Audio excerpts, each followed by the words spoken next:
বাংলাদেশত হিন্দুৰ ওপৰত হোৱা নিৰ্যাতন বন্ধ কৰক।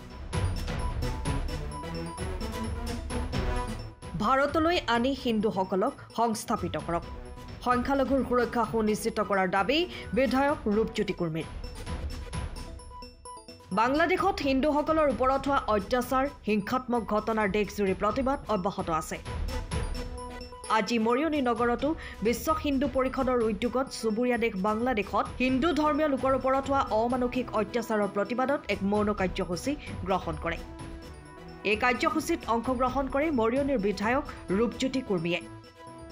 বাংলাদেশত থকা হিন্দু লোকৰ অমানসিক অত্যাচাৰৰ প্ৰতিবাদত সৰব হৈ উঠিল বিধায়ক ৰূপজ্যোতি কুৰ্মী। বাংলাদেশত থকা হিন্দুসকলক ভাৰতবৰ্ষত সংস্থাপিত কৰাৰ দাবী বিধায়ক ৰূপজ্যোতি কুৰ্মীৰ।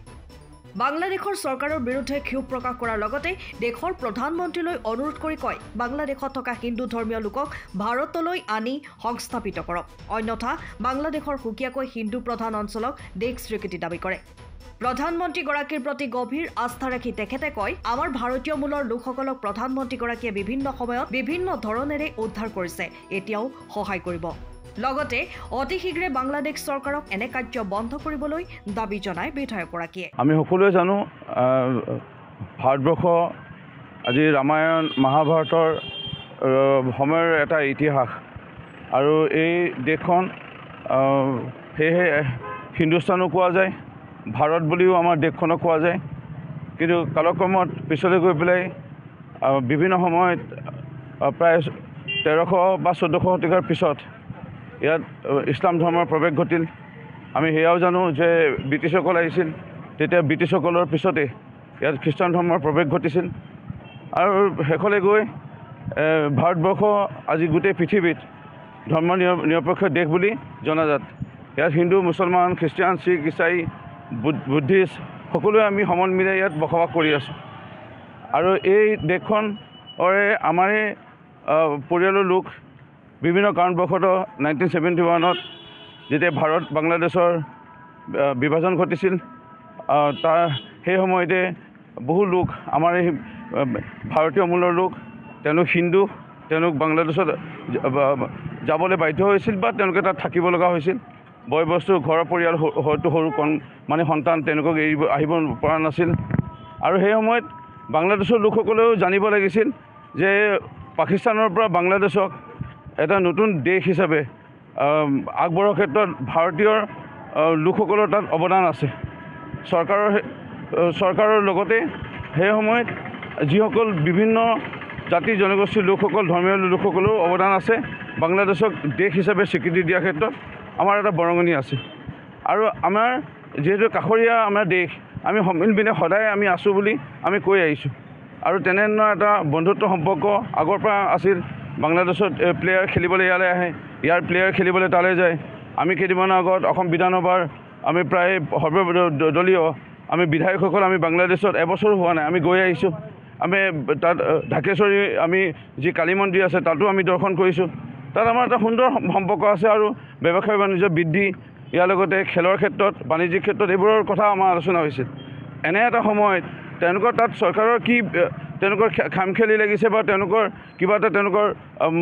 ভুল বুজাবুজি হৈছে, তাত চৰকাৰৰ মাজত তেওঁলোকে বা দলৰ মাজত কিবা এটা তেওঁলোকৰ মতানৈক্য হৈছে, সেইটোৰ লগত আমাৰ সম্পৰ্ক নাই। কিন্তু আজি যেনে এটা ছবি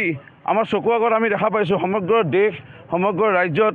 আমাৰ মৰিয়নিতো বিভিন্ন স্থানত প্ৰতিবাদী কাৰ্য হোৱাৰ পিছত আজি আমি আমাৰ হিন্দু যুৱ ছাত্ৰ পৰিষদ আজি ওলাই আহিছে প্ৰতিবাদ কৰিবলৈ। আৰু আমি এটা বাৰ্তা দিব বিচাৰিছোঁ বাংলাদেশ বৰ্তমান চৰকাৰলৈ, আমাৰ মাননীয় দেশৰ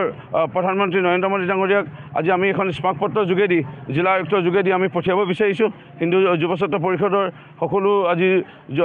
যুৱক যুৱতী বা ছাত্ৰ ছাত্ৰীসকলে ওলাই আহিছে। আৰু আমি মাননীয় দেশৰ প্ৰধানমন্ত্ৰীগৰাকীক অনুৰোধ জনাইছোঁ, আমাৰ হিন্দু লোকসকলৰ যিটো সুৰক্ষা বা ভাৰতীয় মূলৰ লোকসকলৰ যিটো সুৰক্ষা, এই সুৰক্ষাৰ বাবে তেখেতে যেন পদক্ষেপ অতি শীঘ্ৰে গ্ৰহণ কৰে। প্ৰয়োজন হ'লে যেনেধৰণে ৰাছিয়া ইউক্ৰেইনৰ কাজিয়া সময়তো তাত যেনেধৰণে ভাৰতীয় মূলৰ ছাত্ৰসকলক ইউক্ৰেইনৰ পৰা ৰাছিয়াৰ পৰা তেখেতে ওলাই লৈ আনিছিলে, চিৰিয়াত যেতিয়া বিভিন্ন ধৰণৰ তাত আক্ৰমণ হৈছিলে তেতিয়া ওলাই লৈ আনিছিলে শেহতীয়াকৈ ইজৰাইল পালেষ্টাইনৰ মাজত কাজিয়াটো আমাৰ ভাৰতীয় লোকসকলক লৈ আনিছিলে দেশৰ প্ৰধানমন্ত্ৰী ডাঙৰীয়া আমাৰ বিশ্বাস আছে তেখেতে ভাৰতীয় মূলৰ লোকসকলক তাৰ পৰা উলিয়াই আনিব পাৰিব ওলাই লৈ আনক আৰু আমাৰ ভাৰতৰ বিভিন্ন প্ৰান্তত বিভিন্ন অঞ্চলত জেগা আছে নিশ্চয় সেই জেগাটো তেওঁলোকক থাকিবৰ কাৰণে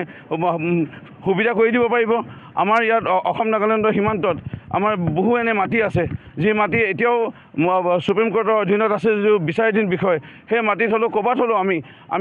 বিভিন্ন ঠাইত আমি তেওঁলোকক বসবাস কৰিবলৈ সুবিধা দিব পাৰিম তেনে এটা ব্যৱস্থা কৰা আৰু যিসকলে আমাৰ ভাৰতীয় মূলৰ লোকসকলক বা হিন্দু মূলৰ লোকসকলক তেওঁলোকে মানুহ বুলি গণ্য কৰা নাই আৰু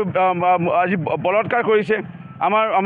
মানুহক আজি মাৰি পেলাইছে আমাৰ মন্দিৰ নামঘৰ বা যিসমূহ আজি ধ্বংস কৰিছে তেওঁলোকৰ ওপৰত যিটো বিহিত ব্যৱস্থা গ্ৰহণ কৰিব লাগে চাৰ্জিকেল ষ্ট্ৰাইক দৰে লাগিলে চাৰ্জিকেল ষ্ট্ৰাইক কৰক আৰু তেনে ব্যৱস্থা গ্ৰহণ কৰি হ'লেও তেওঁলোকৰ ওপৰত যিখিনি কঠোৰমূলক শাস্তি ব্যৱস্থা কৰিব লাগে আৰু নিৰাপত্তা দিব লাগে আৰু বাংলাদেশক আমি সকিয়নি দিছোঁ কাৰণ তেওঁলোকে এইটো অনুভৱ কৰিব লাগে যে তেওঁলোকৰ মূলৰ বহুত লোক আমাৰ ইয়াত ভাৰতবৰ্ষত আছে অসমত আছে যদি আমিতো তেওঁলোকক একো আক্ৰমণ কৰা নাই আমিতো তেওঁলোকক একো মানে আঘাতপ্ৰাপ্ত কৰা নাই বৰঞ্চ তেওঁলোকে যদি এনে কৰি যায় কোনোবা যদি এনে পৰিস্থিতি উদ্ভৱ হয় তেনে ঘটনা যদি হৈ যায় ভাতৃগত সংঘৰ্ষ বা গোষ্ঠীগত সংঘৰ্ষ বা ধৰ্মীয় সংঘৰ্ষ হোৱাৰ সম্ভাৱনা থাকে সেইসমূহ নহওক সময় থাকোঁতে এইখিনি যি অন্যায় আৰু যদি তেওঁলোকে আৰু কৰিবলৈ সাহস কৰে ভৱিষ্যতে কিন্তু কথা বেয়া হ'ব মই অসমলৈ কেৱল নহয় ভাৰতবৰ্ষৰ বিভিন্ন প্ৰান্তত বিভিন্ন অঞ্চলত বিভিন্ন জেগা আছে য'ত আজি তাৰিখত আমি নিশ্চয় সংস্থাপন তেওঁলোকক দিব পাৰিম আৰু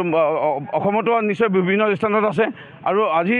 আমি যদি এই সময়ত আমি যদি আমাৰ নিজৰ দৰত আমাৰ নিজৰ যদি আপোনসকলৰ প্ৰতি আমি নেদেখাওঁ প্ৰদৰ্শন নকৰোঁ তেনেহ'লে আৰু সঁচাকৈ বোধহয় মানৱতাই জীয়াই নাথাকিব এই মুহূৰ্তত আমি সকলোকে আহ্বান জনাইছোঁ যে তেওঁলোকে এই বিষয়টো লৈ পেলাই সৰব হওক যিহেতু ইউনাইটেড নেশ্যন আছে ইউনাইটেড নেশ্যনেও ইয়াত হস্তক্ষেপ কৰক আৰু হস্তক্ষেপ কৰি পেলাই এই যিটো অন্যায় অত্যাচাৰ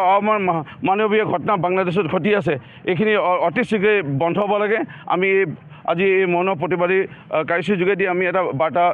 প্ৰদান কৰিব বিচাৰিছোঁ আৰু দেশৰ প্ৰধানমন্ত্ৰী নৰেন্দ্ৰ মোদী ডাঙৰীয়াৰ প্ৰতি আমাৰ বিশ্বাস আছে তেখেতে বিভিন্ন সময়ত ভাৰতীয় মূলৰ লোকসকলক